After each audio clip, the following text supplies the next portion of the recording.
Chères Vélésiennes, chers Vélésiens, bonjour et bienvenue dans cette nouvelle édition de votre JT de proximité. Nous sommes le vendredi 26 juin, voici les titres qui vont être abordés aujourd'hui. Nous démarrerons tout d'abord avec des festivités avec le vide-grenier de Louvois et la fête de la musique qui se sont tous deux déroulés dimanche dernier. Nous ferons ensuite un tour vers les entreprises vélésiennes sur fond de barbecue convivial. Nous vous emmènerons après à la découverte du club d'astronomie de la ville et nous clôturerons enfin sur le dernier conseil municipal de la saison. Très animé ces dernières semaines entre travaux et fête des fleurs, le quartier de Louvois a accueilli dimanche dernier son vide-grenier au son traditionnel et onirique de l'accordéon, rien que ça, image. Vélizy TV a promené sa caméra lors du vide-grenier place Louvois. L'occasion de rencontrer les habitants du quartier, heureux de cette belle journée ensoleillée. Donc là, on est dans le rayon bijouterie, si on peut dire. Ça marche ou pas? Ça marche. Ouais. Super. Ils sont comment les clients? Adorable, comme moi. C'est pour ça Alors. que tu as rien. Mais- Ah ben voilà. Ah bah oui. Et on- Ah bah oui, vous êtes bien connus, alors forcément. Ah Ah bah, oui, mais tiens, elle vient aujourd'hui, donc... Et voilà. Bah, moi j'ai vendu des vêtements et des bijoux, mais il y a pas mal de gens qui vendent ici des objets, etc. Donc ça se passe bien. Oui. Le soleil de l'après-midi. Donc on va cramer.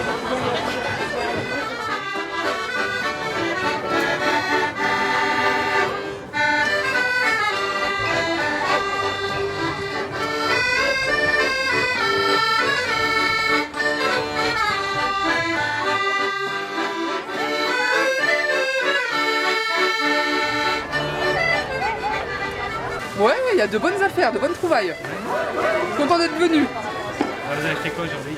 Des belles chaussures, un beau sac à main, des bagues, des bracelets, de tout pour se faire plaisir. Alors c'était comment les affaires aujourd'hui? Excellent, excellente. Une atmosphère détendue, des gens aimables, et puis que ça continue, que ça perdure. Ça fait longtemps que vous êtes dans le commerce? Ah non. C'est ponctuel. D'accord. Et ça marche? Moyennement. Moyennement. Ça pourrait être mieux. C'est la totale. Là, voilà. Madame la marchande. Chorizo. Eh ben oui, hein. ah bah oui. Ah bah faut pas s'excuser. J'ai déjà eu la comme ça. photo, Alors lui, je suis contente. Parce que c'est moi que vous voulez mettre là-dedans? Non, non, C'est, juste à partir de là. Voilà, voilà. Voilà. Donc vous êtes spécialisé dans les phares passés, Dans, les dans tout, téléphones, dans partout. tout, dans tout, toute la cochonnerie. Et puis alors mademoiselle, Pardon. spécialiste des haltères. Je vais être filmée? Qui se lève ça là? C'est vous? Non, ce n'est pas moi, non. Non? Non, non. Ah oui, mais c'est vous qui vendez? C'est moi qui les vends, effectivement, oui. D'accord. Et si je vous demande d'en soulever une là? Ah non, je ne vais pas pouvoir. D'accord. Non. Tu as vendu toi ce matin? Bof, on va dire. On va dire bof. Parce que, Qu'est-ce qui se vend bien aujourd'hui? carte Pokémon et petites voitures aussi. Petite voiture? Ouais. Tout ça. Tout ça. Mais t'as vendu des choses ou pas? Oui, que deux. Que deux? Nous sommes en compagnie de Julie et Zoé qui sont deux grandes vendeuses acharnées. Qui sont là depuis ce matin. Et vous avez bien vendu? Oui, ouais, ça va. En tout, je vais avoir 16 euros. 16 €. 15, oui. Bien. Ça valait le coup de venir aujourd'hui. Ouais.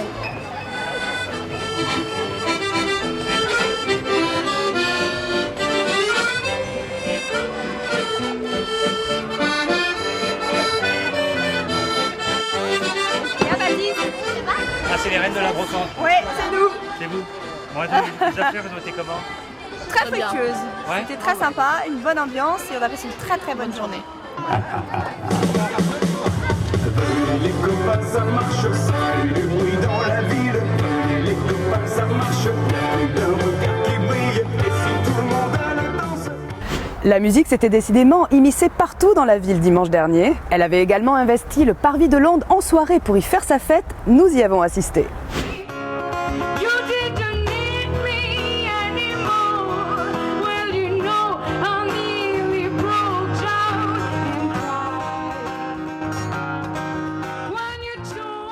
Dimanche 21 juin, l'Hexagone est officiellement entré dans sa saison estivale 2015.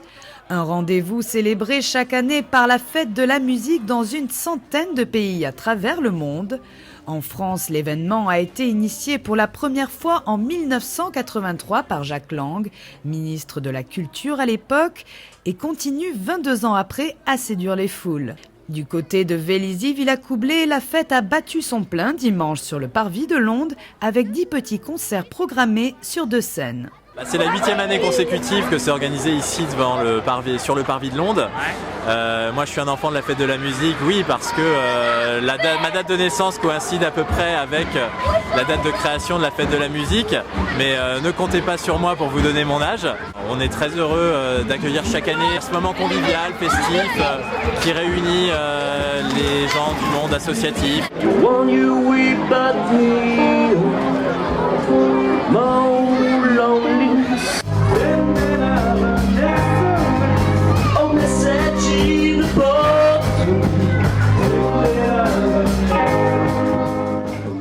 Des adultes, des enfants et même des boules de poil, les Véliziens étaient venus en nombre pour chanter l'arrivée de l'été ou pour tout simplement se sustenter.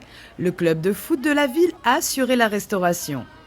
Merguez, chipolata, frites en sandwich. Après nous avons en boisson Oasis, bière, coca, coca light, orangina, cristalline. Ah, nous avons la patronne là qui nous dit. C'est quoi les boissons s'il vous plaît madame? Pas Coca Light, il y en a. Ah, il n'y a pas de coca light, pardon. Champagne. version espagnole. Voilà. Champagne. La Junior Association s'est quant à elle occupée des friandises et des crêpes pour financer cette journée mélodique. La crêpe qui a le plus de succès, c'est quoi? Nutella. Nutella, c'est d'actualité. C'est chocolat, Nutella. Pour contenter ce public composé de centaines de Véliziens et assurer le bon déroulement des 5 heures de show prévues, le service jeunesse a dû se retrousser les manches. C'est beaucoup de travail en amont pour le service jeunesse qui pilote le studio de musique. Voilà, la sélection des groupes, la coordination musicale, après le jour J, les balances à effectuer, les répétitions, le temps de tout mettre en place, oui. C'est une dose de travail assez importante pour les services et je voudrais au passage leur rendre hommage parce qu'ils se mobilisent un dimanche soir voilà, pour le plaisir des Véliziens. Paris réussi, le service jeunesse aura permis aux Véliziens présents d'échapper au mélancolique Sunday Blues pour passer un dimanche plus agréable que d'habitude, en attendant les vacances, le repos et les plages de sable fin. J'aime regarder les filles qui marchent sur la plage. Sur la foule, le soleil caresse bien trop sage. Le vent qui les décoiffe, beaucoup de sel sur mes lèvres. Un grand barbecue était organisé mardi en soirée à la Cour Rolland pour permettre aux entrepreneurs véliziens de se rencontrer et d'échanger dans un cadre quelque peu inhabituel, fait de verdure et de quiétude. Reportage. Du champagne, du vin, des grillades, des salades de saison, des douceurs fruitées et sirupeuses, la Cour Rolland s'est parée d'une myriade de mets et de saveurs pour séduire mardi soir ses invités. Conviés par la municipalité vélizienne à un barbecue informel en pleine nature, une 50aine de chefs d'entreprise et des élus des villes adjacentes se sont retrouvés, après leur journée de labeur, dans ce cadre de verdure, havre de détente. C'est un peu une tradition vélizienne qui est de vraiment entretenir une relation de proximité avec l'ensemble des acteurs économiques de la ville. Donc il y a plusieurs rendez-vous dans l'année comme cela, mais celui-ci est bien évidemment le plus convivial. On rencontre les entreprises au sein des différents clubs d'entreprises qui existent, le club PME, le club Horizon Employeur. Mais il est vrai que les barbecues ont cet aspect vraiment de proximité parce qu'il n'y a pas d'enjeu, c'est simplement un moment à passer ensemble pour prendre du plaisir, pour apprendre à se connaître un petit peu différemment et ça apporte un peu ça développe les relations humaines, un peu de chaleur dans un relationnel annuel plus orienté business, je serais tentée de dire. Pour moi, ça permet d'avoir un peu plus de temps aussi et de consacrer un moment un peu plus de détente autour d'un barbecue et puis de rencontrer tous les chefs d'entreprise qui font un peu la force vélizienne, hein, parce que le niveau de service et la qualité de vie vélizienne serait rien si on n'avait pas tous les chefs d'entreprise qui développent de l'économie, de la croissance, de la valeur ajoutée. La richesse, elle est là. Hein. Et donc moi, mon rôle, c'est de les encourager, de les aider et d'apporter ma petite goutte d'huile qui permet à toutes les entreprises de pouvoir se développer et d'être de plus en plus nombreuses sur Vélizy. Monsieur Thévenot, maire de Vélizy, m'a invité en tant qu'élu. Je suis élue d'une ville de 8000 habitants, Saint-Rémy-les-Chevreuses, ville qui jouxte en fait le plateau de Saclay dont on parle tant en ce moment. Et je pense qu'il est important aujourd'hui de fédérer, comme Monsieur Thévenot le fait aujourd'hui, fédérer les acteurs économiques, les entrepreneurs, pour dynamiser le secteur et être au niveau de la région un territoire puissant en termes de développement économique. Versailles Grand Parc est une communauté d'agglomération qui aujourd'hui regroupe 18 communes et bientôt 19 avec l'arrivée de Vélizy au 1er janvier 2016. D'où ma présence ici, puisqu'on anticipe en travaillant déjà avec les équipes de Vélizy et Pascal Thévenot sur un certain nombre de sujets, notamment le transport, déjà des prises de contact avec les entreprises de Vélizy pour anticiper un peu leurs besoins et commencer dès maintenant à travailler avec eux. Des besoins, les entrepreneurs vélysiens en ont beaucoup formulé par le passé, concernant notamment les transports, une situation qui s'est arrangée avec l'arrivée du tramway T6. Ce que l'on reprochait à Vélizy, c'était les transports en commun parce que ça donne des difficultés de recrutement, les bouchons le soir. Depuis l'arrivée du tram, ça s'est nettement amélioré. Mais on a choisi aussi Vélizy pour la fiscalité. On a regardé, avant de démarrer, la fiscalité, à cette époque la taxe professionnelle. Malheureusement, quand on est entreprise de service, la valeur ajoutée, c'est ce qui est taxé maintenant et on paye quand même les charges. C'est inhérent à la taxe de l'État et on estime qu'à Vélizy, on est quand même bien servi au niveau de la fiscalité par rapport à certaines autres villes. Société FCIS, un centre de formation continue en incendie et sécurité. Et on est basé à Vélizy depuis 2011, février 2011. Il y a quelques années déjà, on savait très bien que ça se développait. On connaît l'endroit depuis pas mal de temps. J'ai habité Châtillon, donc ça fait 15-20 ans que je connais l'endroit. Et Vélizy, se développait bien, quoi. Donc on savait qu'il fallait arriver là. Je suis Véronique Rosier, responsable de la structure Chantier Yvelines sur Vélizy, qui est une structure d'aide aux demandeurs d'emploi. Donc on accueille ces personnes en recherche d'emploi et on essaye de leur trouver des missions de travail auprès de particuliers, d'entreprises ou de collectivités, dans les domaines de nettoyage, travaux, carrelage, peinture, maçonnerie, etc. Et manutention, jardinage, entretien d'espaces verts. On a des demandeurs d'emploi qui cherchent du travail, donc en principe c'est simple, mais il faut qu'on fasse des démarches pour trouver des personnes qui nous connaissent et qui nous font appel à nous. Ainsi, si certaines entreprises semblent aujourd'hui sereines dans leur activité, d'autres ont encore besoin d'accompagnement. Le lancement de la seconde vague du tramway T6 au printemps 2016 devrait donner un coup d'accélérateur. Actif depuis 1966, l'ancestral club d'astronomie de Vélizy-Villacoublay compte aujourd'hui une trentaine de membres passionnés par la découverte des étoiles, la Voie lactée ou encore cet astre flamboyant qu'est le Soleil. 3 de ces férus d'astronomie nous ont ouvert les portes de leur observatoire. Bon, nous allons accéder donc à la plateforme qui se trouve à la partie supérieure de l'immeuble. Alors on dispose de 2 plateformes. Une première où nous entreposons nos matériels, nos instruments. Oui, donc nous accédons à la salle dans laquelle nous entreposons nos instruments, qui sont de plusieurs types. Donc, comme tout astronome amateur, on dispose de 2 types principaux d'instruments, les télescopes et des lunettes. La différence entre les deux est très simple.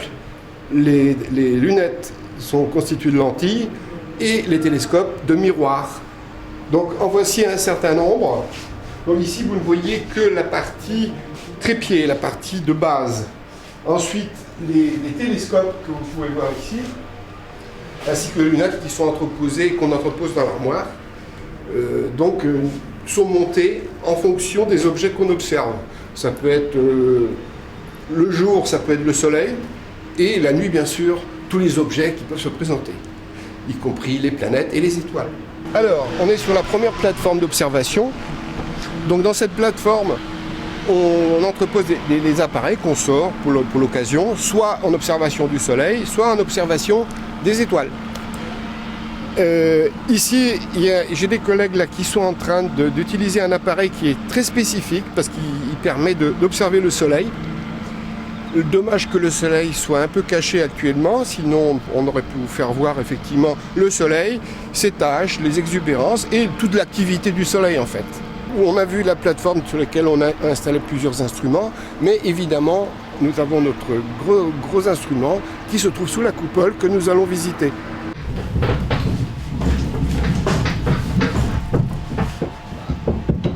Ça c'est la première chose. Donc la première opération consiste à ouvrir ce qu'on appelle le cimier, qui lui va être une ouverture qui va nous protéger, qui va nous permettre d'observer nos astres, mais qui malgré tout va nous protéger de la lumière ambiante. Donc voilà, maintenant on fait tourner le cimier dans la direction de l'astre qu'on observe. Ce télescope, il diffère pour plusieurs choses. Première chose, il n'a pas, comme vous l'avez vu tout à l'heure, un trépied. Pourquoi? Parce que c'est un télescope à poste fixe. Il est monté sur une colonne. Sa monture donc est donc fixée sur une plateforme qui reste à demeure. En revanche, comme les autres télescopes, il s'agit d'une monture équatoriale qui donc va être orientée vers le nord. Ensuite, c'est une monture qui est motorisée et qui va permettre d'orienter l'axe du télescope sur l'objet qu'on veut observer. Je connais pas mal de clubs de la région parisienne qui n'ont pas les moyens pour observer. Bon, ils ont bien des locaux, mais on est un des rares privilégiés, grâce à la commune de Vélizy-Villacoublay, à avoir une coupole. Chaque club est différent. Il y a l'ambiance, il y a ce que les gens viennent chercher dans le club. Et nous sommes un club assez convivial, où nous acceptons tout le monde, avec ou sans connaissance, pour essayer de les amener à être passionnés et d'intéressés à l'astronomie. Dans les différentes activités possibles au niveau d'un club, on parlait tout à l'heure de l'observation du ciel profond, des planètes et des étoiles. Ce qui m'intéressait aussi, c'est de me dire que, on disait qu'effectivement, quand on regardait une constellation, ça ne bougeait pas. Ce qui m'intéressait, c'est de penser qu'au niveau du Soleil, on peut voir des choses qui bougeaient. C'est-à-dire que le Soleil, on peut l'examiner aujourd'hui, demain, il ne sera pas pareil. Il y a une activité solaire qui est variable et qu'on peut justement voir et qu'on peut filmer et qu'on peut photographier. Ce qui m'intéresse le plus, c'est de connaître le ciel, le découvrir et surtout après de pouvoir le faire partager à des jeunes.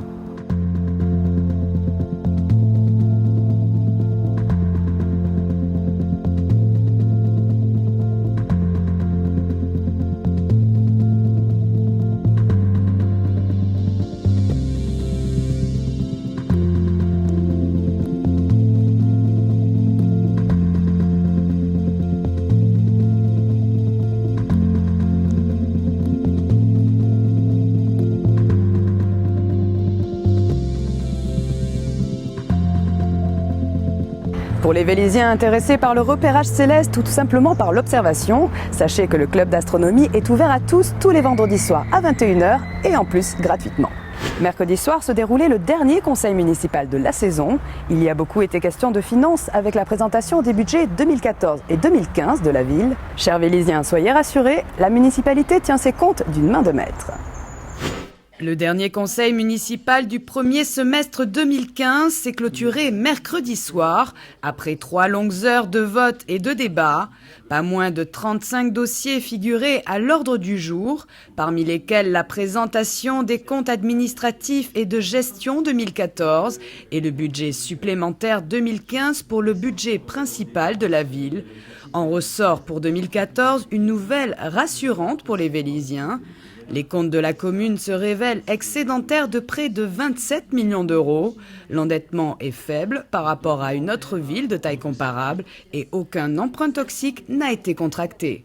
Ce budget, il y a plusieurs choses à remarquer. Déjà, ce budget supplémentaire est largement bâti sur le solde du mandat précédent, c'est-à-dire les 2013, où on récupère quand même un paquet de millions, près de 20 millions, ce qui permet d'avoir un budget supplémentaire conséquent.